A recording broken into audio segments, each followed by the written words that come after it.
Okay, ladies and gentlemen, we're just going to give it another minute for the stragglers to join. Hello, my name is Alex Benjamin. I'm the director here at Israel Press Association, based in Brussels, and you're very, very welcome to this briefing today. New government in Israel, new opportunity for renewed dialogue with the EU. Just before I introduce our experts, just a couple of house rules for those of you who are joining us for the first time. You'll see in the chat facility, if you do have any questions for any of our speakers, please post your questions in the chat and we can call you to ask your question. It would also be helpful, given that some of us are using maybe family equipment or tools that maybe have nicknames. If you could put your name and your media outlet, it would certainly help when we're addressing our guests. So, ladies and gentlemen, we'll get started. Just to say that in English we say third time lucky, and in Israel it was fourth time lucky with the election, or unlucky, depending on which way you lean politically. And we have a new government in Israel after one of the longest serving, in fact, the longest serving prime ministers in Israeli history. And to talk about this new government and new opportunities for not only dialogue, but for perhaps some new political opportunities as well, we're delighted to welcome two experts in the field.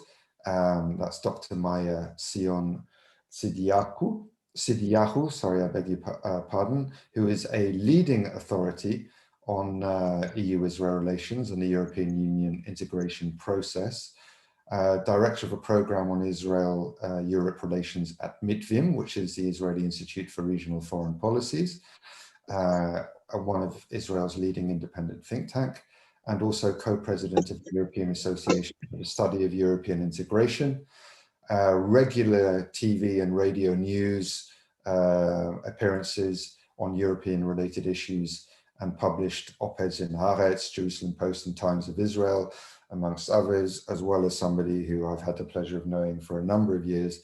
Maya is that rare Israeli who is fully cognizant and aware of all the intricacies and labyrinthine processes which exist within the EU, and how Israel navigates them as well. So we're delighted to have her with us. Joining us as well is Amichai Kihia, who's a leading policy analyst on Middle Eastern politics and security issues at the European Policy Center, which is a leading Brussels-based think tank.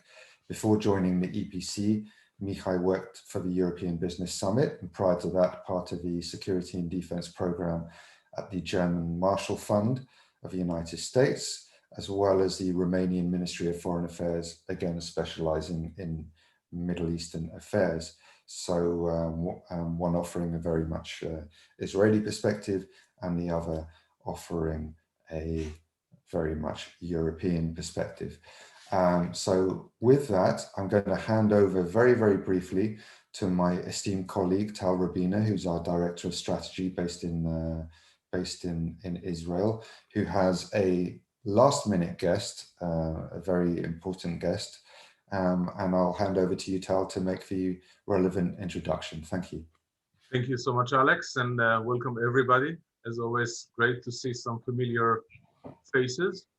And those familiar faces know that we at EIPA are trying always to supply you with the most updated information in our briefing. So we are very, very happy to have with us today, even if only for a few minutes, Mr. Lior Hayat, the spokesperson of the Israeli Ministry of Foreign Affairs. Mr. Hayat is well acquainted with the European arena, among others, because of his part in service in the Israeli embassy in Spain. Leo, we know we have stolen you from another meeting, so first, thank you again very much for joining us.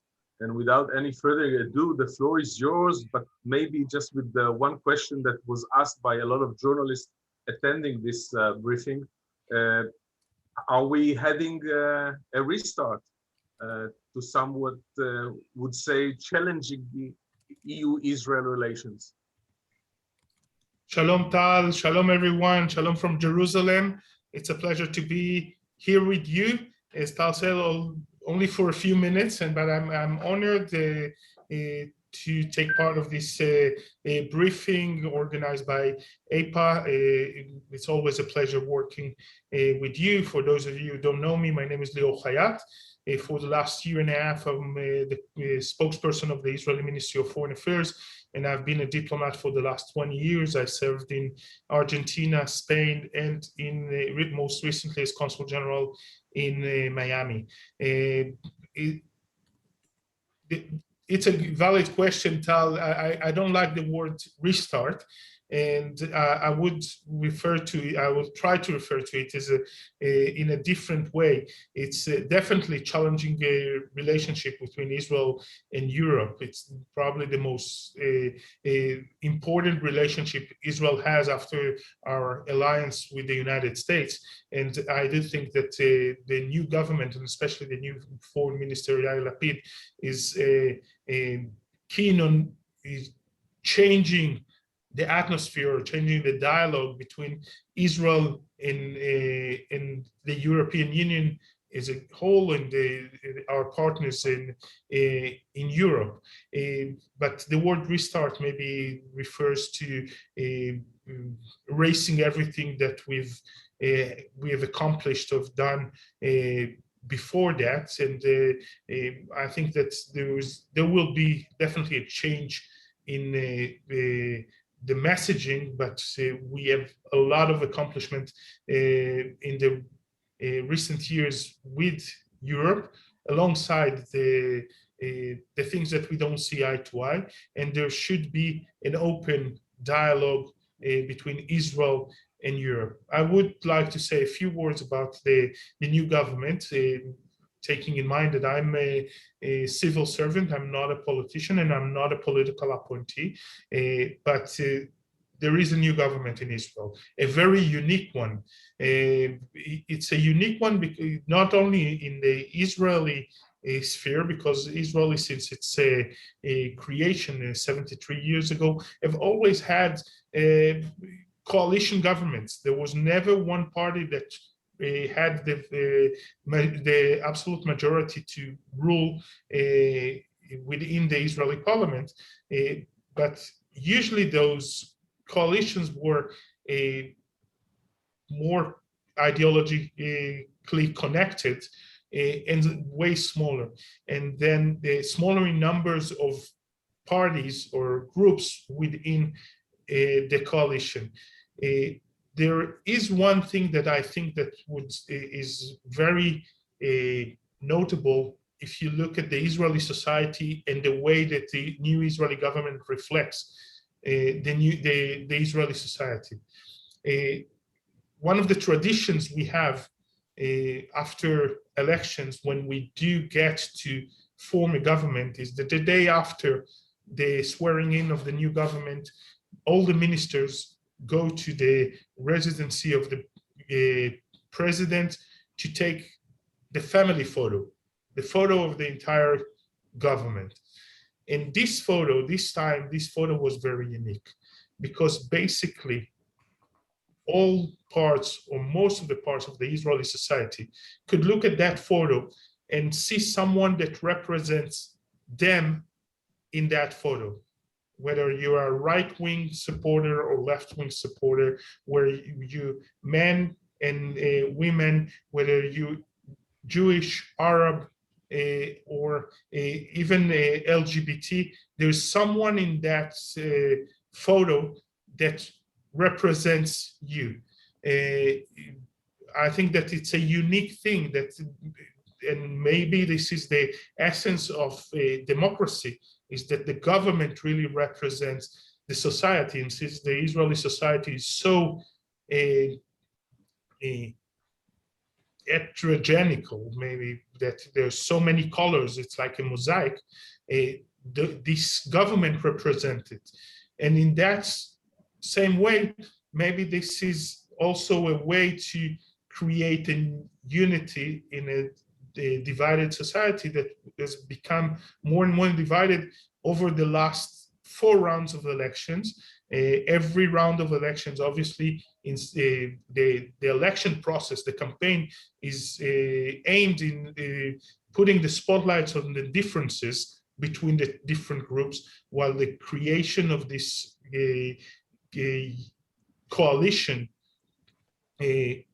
puts the emphasis and the spotlight on the unity of those of the different parts of the Israeli society. I would say that the only group, the only part of the Israeli society that is not directly represented is the ultra-Orthodox, and this is the one piece that is missing from this coalition. But if any other group, any other minority in this in the Israeli society is represented in the new government that was sworn in the about 3 weeks ago. And I give time for one question, Tal, if you don't mind, and then I'll be back in the meeting that I left a few minutes ago. Of course, and thank you so much. So, dear colleagues, if you have a question, please, as Alex suggested at the beginning, just post it in the chat application here. We will be very happy to handle the mic to any of you. Yes, I have a question. Yeah, please present yourself. Yeah, I'm Leonard Ornstein from the Netherlands, VPRO television. My question is, how is this government going to rebuild the image of Israel in especially Europe after the last clash with Hamas in last month? It's a valid question, and I think there are a few ways to answer that. First of all, I think that one of the things we see here in Israel, especially during conflicts that, such as the one we had a couple of months ago, is that there is a consensus within the Israeli society regarding the way that the Israeli government should defend its citizens. There isn't a major difference between the different parts of the political factors within the Israeli parliament regarding the way Israel's right to defend itself and Israel's right to fight the terror organization Hamas. There is a growing sentiment, not only in Europe, but maybe Europe is one of the leading parts of it, regarding the way the Israeli society is. And I think that going back to that photo that I mentioned before, this could be one of the messages, because when Israel is being portrayed as a state that only represents one side of the political or the Israeli society, no one can look at that photo and say that Arabs don't have a representativity here. The fact that there is an Arab Muslim party that is part of the coalition, this is a major part of the coalition because the coalition cannot exist without it, is a major change towards the Israeli society, but also towards the Israeli image around the world. It's also a change to the Arab minority in Israel, because for years the Arab were represented in the parliament, but never represented in the government. So it was half the way towards being part of the decision-making in Israel. And now the Arabs know, the Arab minority knows in Israel that they can also be part of the decision-making in Israel. It's a huge step for the Israeli society. It's a huge step for the Arab minority. I think it's a message of hope to the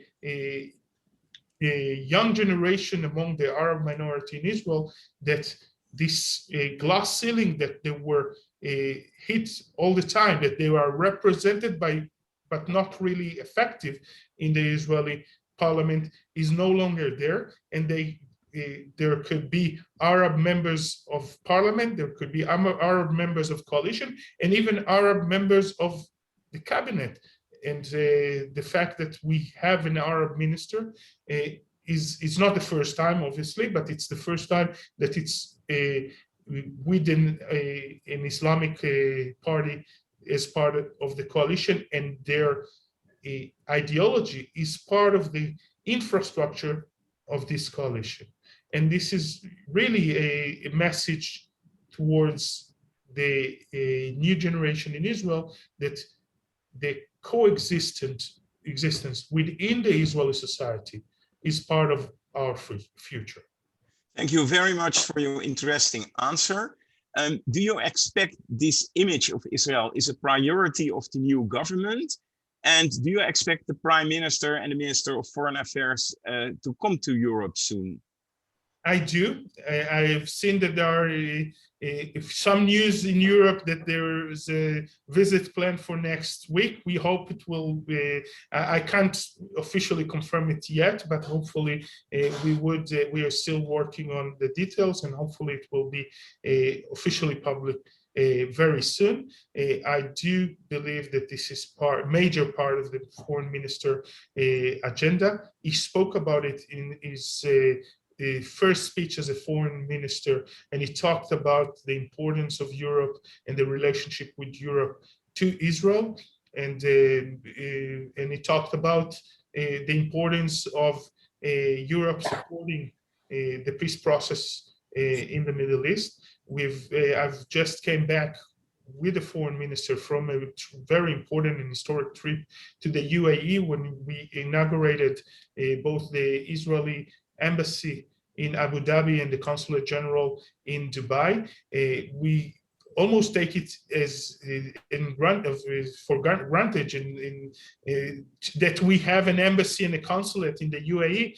A year ago, no one would have believed that during 1 year we would have opened 2 diplomatic missions in the UAE, and 2 more, one in Bahrain and one in Morocco, and hopefully some more in the very near future. Thank you so much, Leonard. I really have to go now. Thank you so much for your time, and thank you for the invitation, and I hope to see all of you very soon back in Israel after the COVID crisis will be over here and in your sites as well. Thank you so much. And with your permission, if there will be any more questions, could we forward them to you afterwards? Sure. As always, I'm here for you. Thank you so much, Leo. We appreciate your time. And Alex, the floor is yours. Thank you, Tal. Thank you, Leo. And thank you to our patient speakers for that last minute intervention. But we believe it was an important one, and an opportunity to hear directly from a spokesperson from that new government. So, Dr. Meyer, for the benefit of our watchers or listeners, can you give us a brief primer about the EU-Israel relationship? What kind of relationship there is in terms of not only sort of political relationship, but also in terms of how Israel is involved in EU projects, EU funding projects, EU initiatives, research and development, agriculture. I mean, obviously, there's a huge amount of cooperative projects. So yeah, we'd be very, very interested to hear your perspective and your thoughts on that. Thank you, Alex, and shalom and good afternoon, and thank you for this opportunity to speak here. I want to say that the title of this brief is New Government in Israel, New Opportunities for Renewed Dialogue with the EU, and question mark at the end. And from how I see it, there is no question mark, but I have to say there is no exclamation mark either. So at least not a huge one.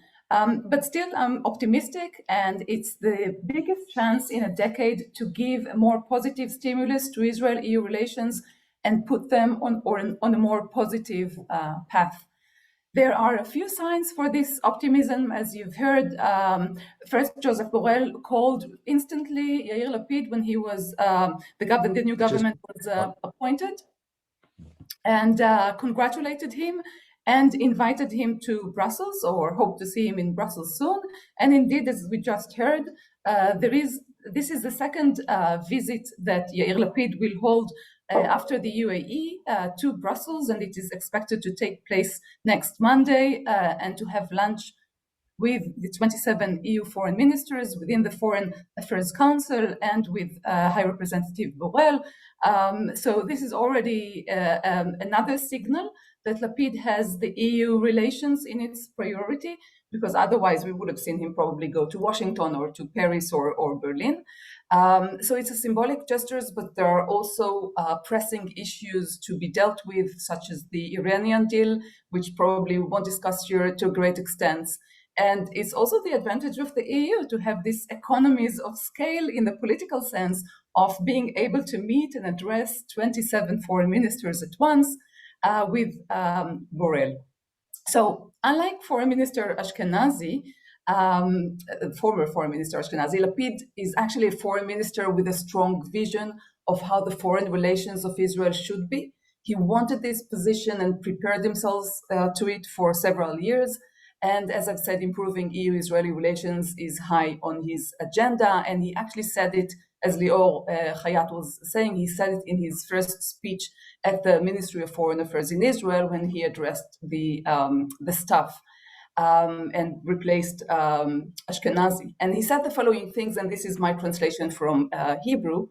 With the EU member states, the situation is not good enough.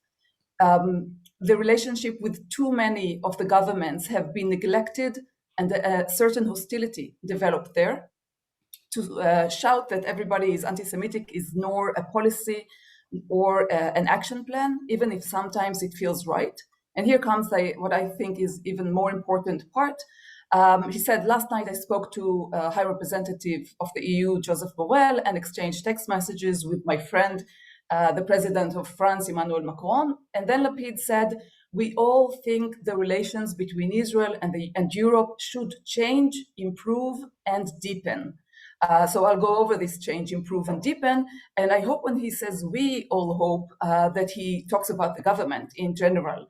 I will elaborate this on further in a few minutes. And we should notice that this new government is really a strange government for Israel in the sense that it's really not homogeneous, but it's very pragmatic.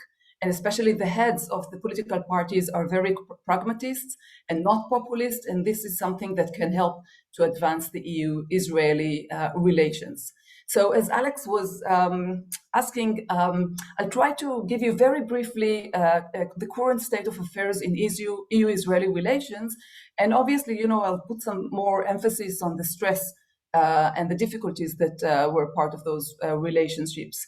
So Netanyahu was portrayed in Israel as sort of a master of foreign policy, but after 12 years as being the prime minister and many years in which he also was the foreign minister or overshadowed any other foreign minister that filled this position, Israel-EU relations were in one of their lowest point in the last decades. And this is not the only place where he left scorched ground in Israel relations, also with the US Democratic Party, with Jordan, and we can mention maybe other foreign policy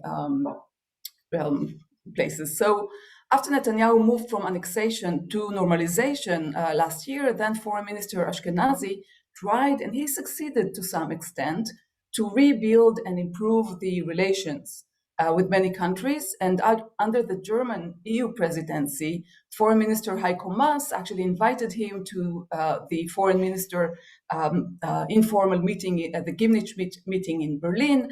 And Ashkenazi expected actually to receive an invitation to Brussels. He was disappointed when such an invitation didn't come. But he still did a really good job as a foreign minister, but he was simply in the wrong government to do so. And as long as Netanyahu was a prime minister, the EU, and by that I mean certain member states within the EU, they were not willing to give a political prize to the foreign minister in this government. So now that we have a whole new government in Israel, it is an opportunity for a whole new ballgame, both inside Israel and externally in its foreign relations, and that goes also obviously with the EU. It may not be a big love story. Okay, it's a wide coalition, very heterogeneous. So some aspects, I mean, I'll go into it further. It may not be a big love story, but definitely there's much room to improve the relations and to remove the blockage that held the improvement in the last decade. So also one of the aims, I think, of Yair Lapid and for the whole government is to prove that this government works differently and to do it very quickly. So we see the pace of Yair Lapid, already having 2 visits. I hope he'll have the next visit next Monday, happening very, very rapidly. And they want to show quick achievements. This is my impression of the government. So to focus more on what didn't work at the EU-Israeli relations in the past decade, the Association Council between Israel and the EU was last held on July 2012, when Avigdor Lieberman was the foreign minister of Israel. So that was quite a long time ago. And the Association Council is a high-level political dialogue, which according to the association agreement that was signed between Israel and the EU in 1995, should take place annually. It is not a prize to be given to Israel. But as I said, member states in the EU did not wish to grant that to Netanyahu's governments and blocked it for the last years. The EU believes in holding a dialogue, and so does the new Israeli government. And I think it's time for the EU and its member states to unblock it and hold Association Council. A second point that I would like to stress is that Israel did not sign a partnership priorities, and this is aimed to address common challenges with the EU. Partnership priorities are a list of short and medium-term priorities to be handled in the frame of between 3 to 5 years, and Morocco, Tunisia, Algeria, Jordan, Lebanon, and Egypt signed it in the past few years. But Israel, on the other hand, is still working according to an action plan. This was before the partnership priorities, an action plan it concluded in 2004, so 17 years ago. It's really old, right? So many things have changed in the last 17 years. The world has changed around us, and Israel was supposed to sign a new action plan in 2008, but the EU stopped its approval and instead acted upon the linkage policy. So, as I mentioned, Lapid said that we all think the relations between Israel and Europe should change, improve, and deepen. So I want to go over this change, improve, and deepen, and see what can be elaborated under those titles. And this is obviously my impression and my thoughts and wishes for EU-Israeli relations. So under the change title, we can first put the change of wording and change of tone to a much more constructive and even friendly relations, less megaphone diplomacy by both sides, a change from using the EU as a convenient scapegoat and punchbag by populist ministers in Israel. A more balanced approach, I think, is expected from Brussels also in regards to Israel. And I think it is expected by Israel to see a more balanced approach to the Israeli-Palestinian conflict. A second one would be change of attitude towards Brussels. So the point of departure of the foreign minister and many of the ministers from the Ra'am political party, Meretz, the Labour political party, even Yesh Atid, is very different than the one of the Likud members. They do not conceive the EU as a rival of Israel, and I don't think they will depict the EU in the Israeli media as Israel rival or foe. So this is already a change, and they will treat the EU more as again, maybe a probably a critical friend, and not just a friend, right? So very critical one, but still much more a friend than a foe. And I expect to see much more frank and critical conversations and much more dialogue, and not this mega diplomacy. Third thing, I think there will be a change of tactics. Foreign Minister Lapid and new government are not expected to use what I call the divide and stop tactics that Netanyahu used since 2016, using each time a different EU member state to veto or to decrease the level of criticism of EU declarations towards Israel. And Netanyahu used it numerous times. I think under the Lapid Foreign Ministry, the ministry would use it as a last resort, only if really, really necessary, and try not to use it, if possible at all. Another thing would be not to use the illiberal and undemocratic governments in the EU itself. So cooling down significantly the relations with Hungary and with Poland. We already see some of those attitudes of Yair Lapid with regards to a law that they wish to enact there. So more relying on the democratic and liberal countries in Europe that preserve the democratic and liberal values and the European way of life, the same as the new Israeli government would like to be conceived. So that's under the change. And what under improve? What does the improve means? Maybe not much of a difference from change, but we could see improving of the mechanisms of dialogue and exchange of views between the government to government meetings, more ministers coming to visit Brussels, perhaps, and I don't know, but perhaps also the Prime Minister, more Knesset activity towards the European Parliament, between Israeli political parties and the European Parliament political groups, such improvements. And I hope that there will be room to improve the image of the European Union in Israeli public opinion. And I want just to stress here that, for example, according to Mitvim Foreign Relations Annual Poll, 43% of Israelis polled answered that the EU is more a rival than a friend to Israel. And only 29% saw the EU as a friend of Israel in 2020. And these were the best results in 3 years that this poll had. So hopefully this government will assist in improve Israeli public opinion on the EU. And I hope also the EU public opinion of Israel will improve as well. And last but certainly not least, what does deepen the relationship means? And this is the more strategic part and the most challenging one. It's more hard to tell how far this government would be able to go, as there is no Middle East peace process expected. And the EU and the member states are actually expected to not to push this fragile government beyond its political limits. So stability instead inside Israel and in the region is prioritized also by the EU over peace. And since the linkage policy of the EU took place in June 2009, and this linked the advancement of the peace process to upgrading the Israeli-EU relations, not much deepening actually did occur. We can speak about two agreements that were signed, the Open Skies Agreement and the ACA Agreement in 2013, 2012, but they actually began before the linkage policy was enacted. So there was not a lot that went on since then. The economic relations continued. They are good relations. The EU is still the major trading partner of Israel, even after Brexit. So in that sense, the economic relations were not erupted, but they were not upgraded and they were not deepened. And so we are losing. And in that sense, I would like to suggest, and if I would have been in the place to suggest to Yair Lapid what to put on the table, then I would divide it into two parts. The first one would be on the bilateral part, and the other one more on the regional front.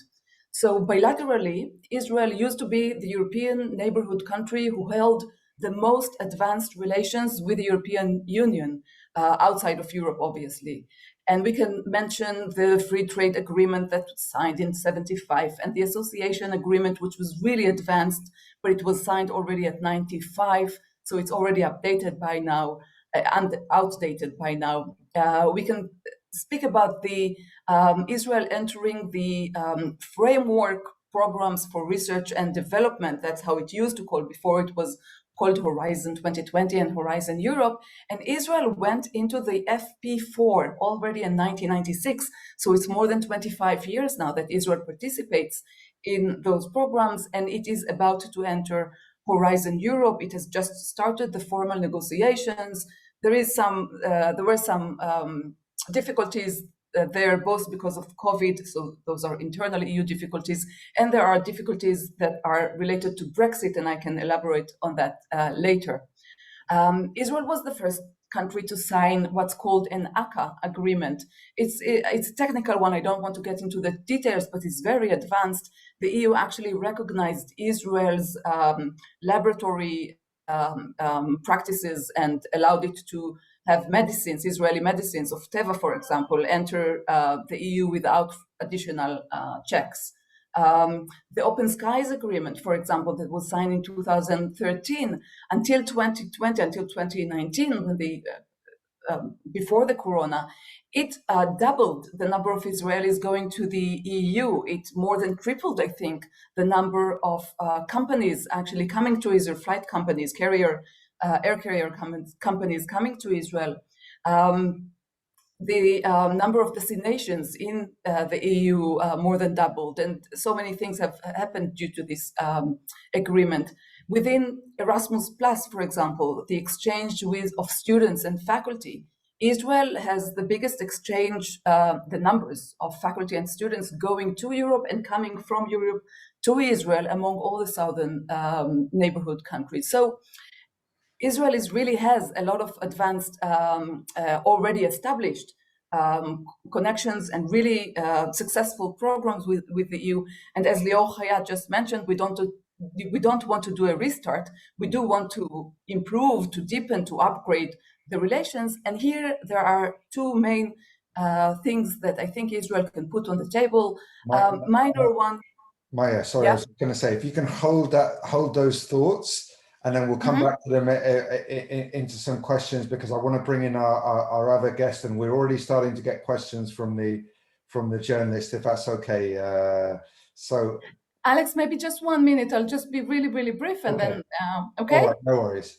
So I just want to put on the table the deep and comprehensive free trade area that I think Israel should promote with regards to services. And I want to stress that, again, the EU is the biggest trading partner of Israel. And in 2020, services were half of the export that Israel did to the EU.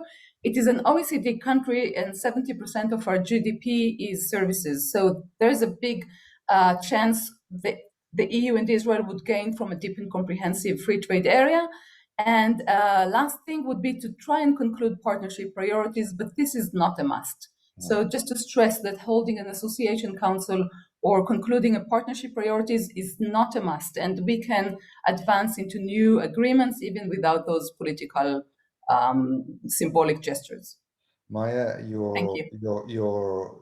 expertise and knowledge always astounds, and just to warn you that we could do with somebody like you over here in Europe. So be careful when you're walking home in the next couple of weeks. I might drive past the toilet and try and bundle you into the boot of a hire car and get you back to Brussels. I'm going to move now to Michai. Michai, we're zooming back across the Mediterranean to Brussels. You heard from Dr. Sion there that kind of sort of fairly dour assessment of a previous administration, and the fact that Israel and Lapid in particular is sort of looking for a kind of Biden-esque re-engagement, if you like, almost like what Biden did with the G7, trying to re-establish, if not more cordial, but definitely deepening ties between Israel and the EU. The question is it possible? Is it doable? Given that there's always this sort of what I call a creative tension, there's this tension between the many policy areas where Israel can cooperate and indeed does with Europe, and the political tension, which always seems to sort of throw a spanner in the works. Can that kind of tension be balanced perhaps in a more productive way than it has been hitherto? Mihai, the floor is yours, sir. Thank you very much, Alex and Yossi. Thank you very much for the invitation. It's a pleasure to be here with you today. And Maya, I think, has already given a good perspective over all the political aspects, and she also entered a bit into the economic aspects. I'll just maybe start with complementing a bit what Maya said on the economic side, and then I'll move back to the political side, and of course get into your questions. So I think that in the EU-Israel relations, the economic part has taken a backstage. For the main stage were the political issues, the different issues of the member states, and the other problems as well. So on the economic issues, they're not so, I put it not so well, not so much in the attention, but they are very important. And I'll just maybe touch upon a couple of important areas. First, I would start maybe with the innovation, operation in the innovation area. And here, EU and Israel have a very positive relation. They have, I think, around 25 years of Israel participation in the EU research programs. And Israel has been part of the Horizon 2020 project, has been part also the previous one, the 2007-2013 program. And just to give you a little bit of data and what this means. So from 2007 to 2013, we had around 840 million euros of grants to Israel, and in the next period, 2013-2020, we had around 1.36 billion euros. So this is a growing trend, and I think this will continue with the Horizon Europe. The next stage, it will be from 2021 to 2027. Of course, at this stage, there is a transition process. So the association negotiations are still in the process to the new program, the Horizon Europe. So I think this will be a priority for the EU and Israel in this in the innovation cooperation area. Of course, the innovation is key in many areas, such as medical advancement, science education, research, and so on and so forth. Israel also participates in the European Research Council program, is actually one of the top recipients of grants from all countries who receive grants, also the EU and also non-EU.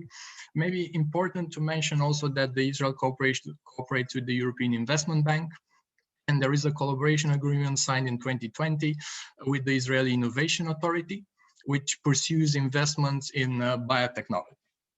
Then, of course, there are also issues in this innovation cooperation, but issues that involve other non-EU countries as well. There have been some discussions, I think, at the Commission level, to exclude some partner countries from research programs on quantum technologies and space research, but of course this would be a mistake because the opportunities that this cooperation bring are enormous, and I think that they will continue for sure. Now, just to zoom out a little bit on the innovation side, why is this important for the EU? Of course, it's important to bring the Israeli know-how, which is excellent.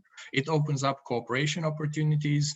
There's, of course, the Israeli excellence in research, which the Europeans are more than happy to take in. It opens up business opportunities. So it actually, I think it opened many opportunities for cooperation between businesses from Europe and Israel as well. And also it opens the door for more foreign investment. Then to move to another area, there is the law enforcement cooperation, which I think is important because Israel and Europol have established a working arrangement in 2018. And this, I think, is the first working arrangement with a new non-EU country established by Europol. Then, as Maya already mentioned, there is academic cooperation in the framework of the Erasmus program, which is extremely important. I myself, I'm a beneficiary of this program. So I had a scholarship in Israel, which has been very fruitful. And just maybe to make a short comparison, you will see how important it is when you look at the UK and the fact that it won't be part of the Erasmus program anymore. And then, of course, there are many areas of cooperation, such as in the food, agriculture, technology, but maybe also important to mention is Israel participation in EU regional programs developed by DG NEAR. There are many programs on many areas, such as Euromed Police, Euromed Justice, other programs in climate security, and trade, investment, and these only strengthen the relation between EU and Israel, but also between other southern neighborhood partners. maybe an important point to add is the new EU agenda for the Mediterranean, which was launched in February this year, which basically outlines EU priorities when it comes to the southern neighborhood in the next years. And this opens up many other opportunities for cooperation, and of course also funding opportunities in many areas such as energy, climate, digital, and so forth. Now, just to come back a little bit to the political aspect, and just to give my brief opinion on this. Well, I think that maybe to add on what Maya has said, I think that Lapid has already outlined the importance of cooperation with the EU, even when it was in the opposition. And he mentioned at some point that the EU-Israel relations are strategic and they must be pursued further. So it was kind of expected that he will follow up on this aspect. And I think the change of government now represents a fresh opportunity it brings new interlocutors. It's an opportunity for fresh talks on a variety of issues. Of course, I tend to agree here with Maya. Next, we'll see probably more engagement, more visits from Israeli high-level delegations in the EU, in the member states, also in Brussels. And what is needed is, of course, a broader political and economic dialogue, because, of course, the association agreement is a bit outdated. It entered into force in 2000, so that's more than 20 years ago. So I think what's needed it's a broader political dialogue, which also includes economic opportunities and so forth. Of course, at the same time, there are also some unknowns, which involve, of course, the new government, the vision of the new prime minister of Bennett, which we still, maybe some European leaders still don't know where to put it exactly. But I think here it's important to focus on the role of the foreign minister. So I think he will be the face of the engagement with the EU, and he will represent the main point of contact. And I'll just stop here and then pick it up from the question. Thank you. Michai, amazing. Thank you very, very much for your perspective as well. I'm always in awe at the level of knowledge and detail which you guys just seem to be able to just recite. It's incredible. It's so thank you for that and for deepening our understanding. I'm going to go straight away to a question from Sabine Arnaud at Challenges in Paris. Specifically regarding Prime Minister Bennett. So Maya, if you can deal with that question, and then Michai, if you want to come in on the back of that with a kind of, if you like, the EU perspective on how the EU views the new Prime Minister. So Sabine, I'm going to ask you to unmute yourself, and the floor is yours. Sabine, you're very, very welcome to our briefing. Thank you. Good afternoon. Thank you very much. It's very interesting to follow your conferences. Yes, I had a specific question about Prime Minister Bennett. Everybody knows he knows Silicon Valley very well. He's been successful in the US.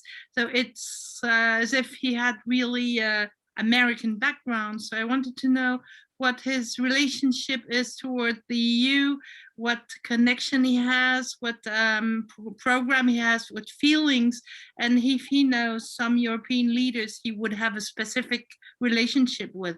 Thank you very much. So what do the Europeans have to expect from him? Thank you. Thank you, Sabine.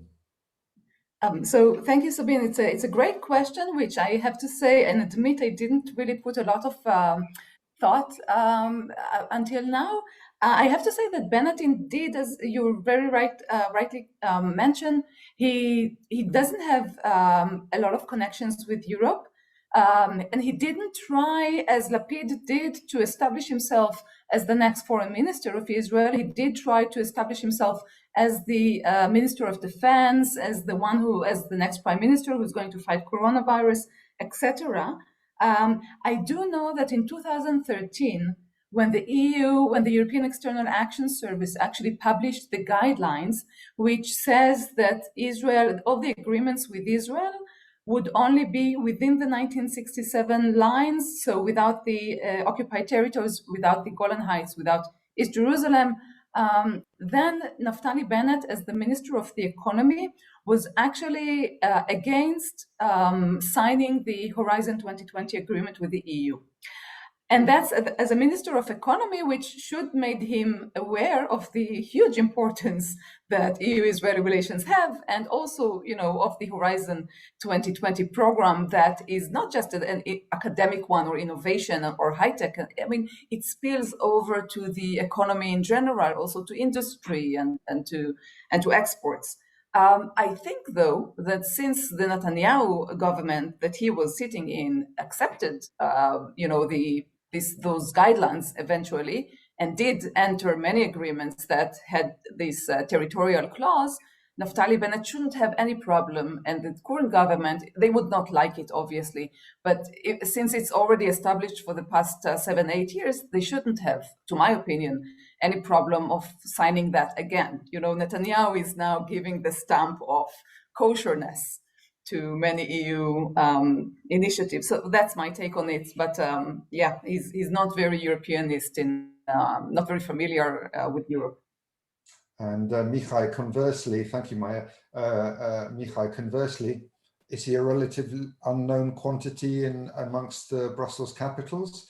I mean, I remember him being in Brussels, gosh, this is going back a while, must be 7 or 8 years ago now. That was the last time I saw Naftali Bennett in Brussels, and from memory, he equipped himself very well and left a good impression.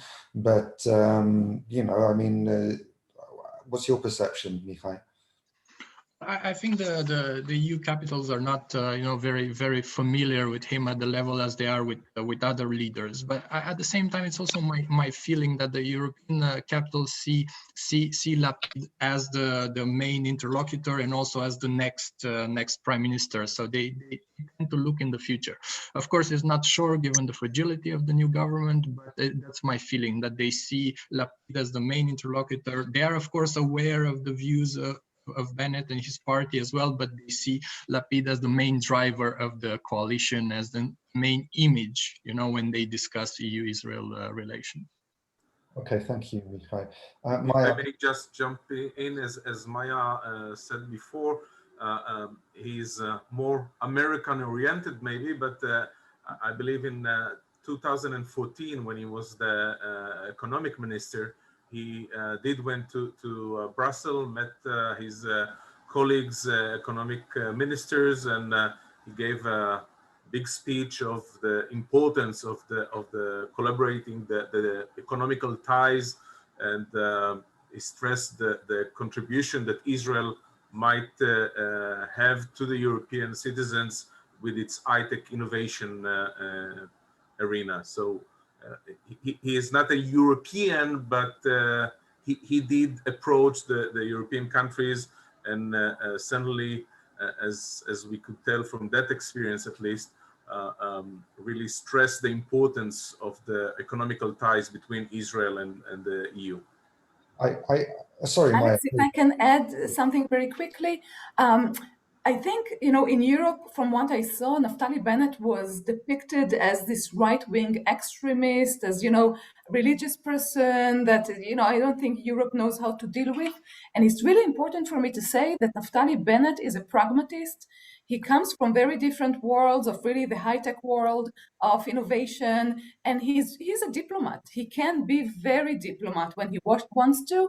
And I think because he's a pragmatist and not a populist, this can lead to a change of attitude and change of policy in Israel.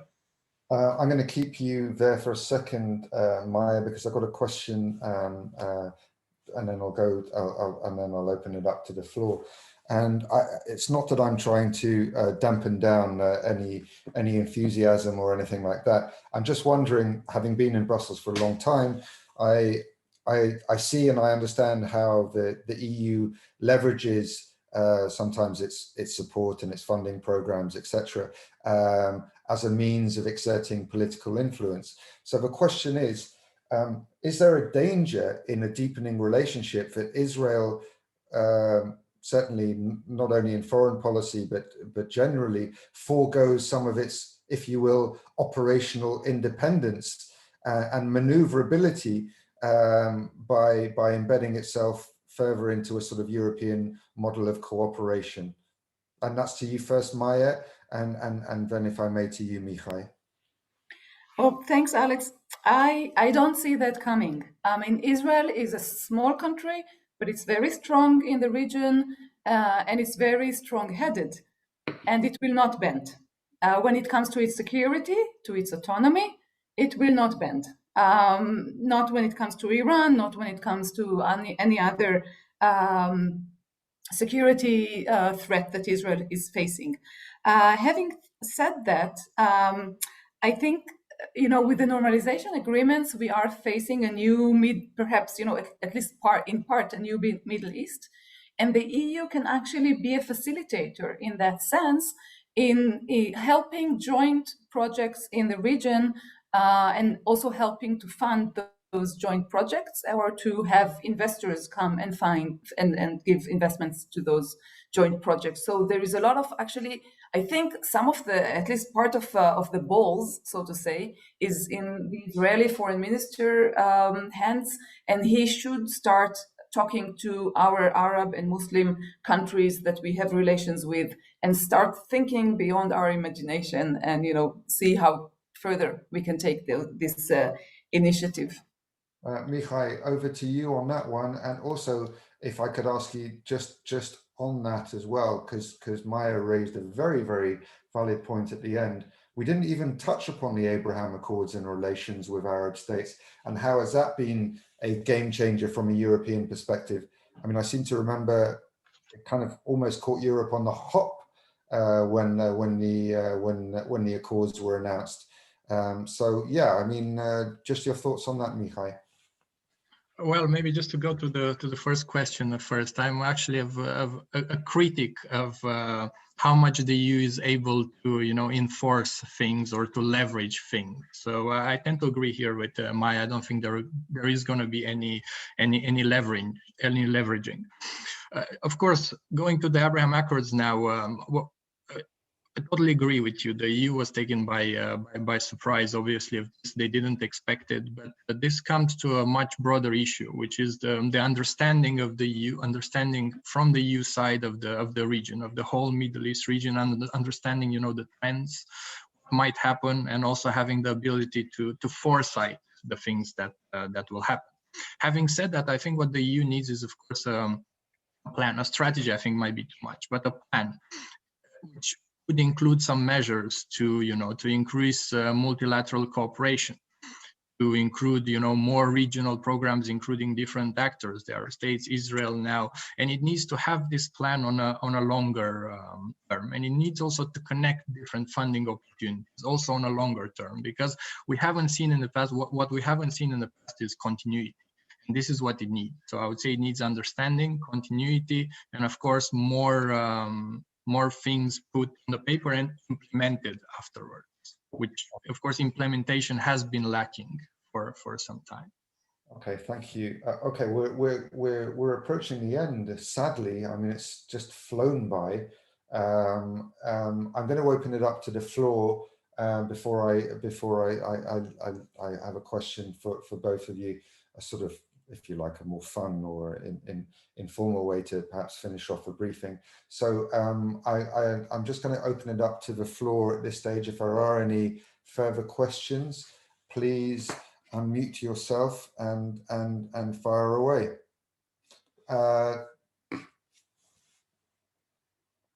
Okay, doesn't seem to be. So we well, we covered a lot of ground, so I don't necessarily take that as a bad Alex, if there are no questions from the journalists, maybe I can just ask our experts. We usually hear about what Israel should do to improve the relations.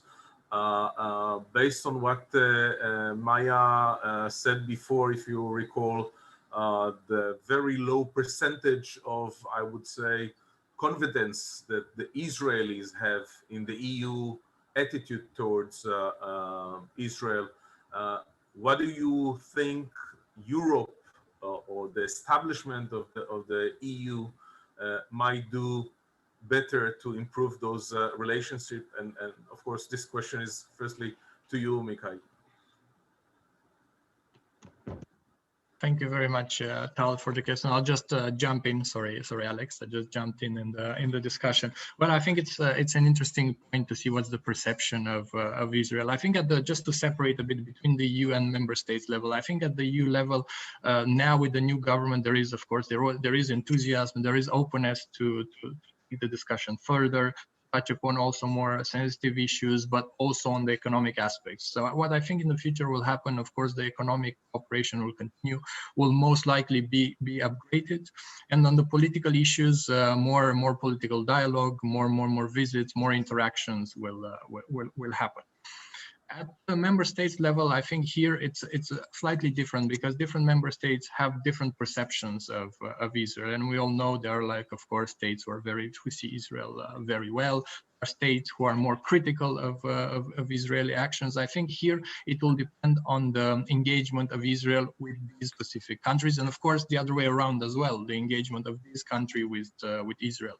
What I would do, of course, I would favor the discussions now with the new government. After 12 years, there are new faces, so it's a perfect opportunity to have further discussions. And of course, I think, at least it's my opinion, that the new government in Israel is also open to discuss these sensitive issues.